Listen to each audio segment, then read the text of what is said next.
Hello dear friends, my name is Parvaneh and my channel name is ParvaneArt.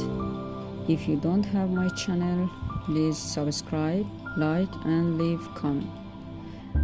Today I'm going to paint a pencil portrait. Glad to watch till end. سلام دوستان عزیز و بزرگوار، اسم من پروانه است و اسم کانال من پروانه آرت. اگر کانال من رو حساب ندارید خوشحال میشم که سابسکرایب بفرمایید و کامنت بذارید. امروز میخوام با مداد رنگی پورتره بکشم. خوشحال میشم که تا انتها تماشا بفرمایید. ممنون از حضور شما بزرگواران.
you.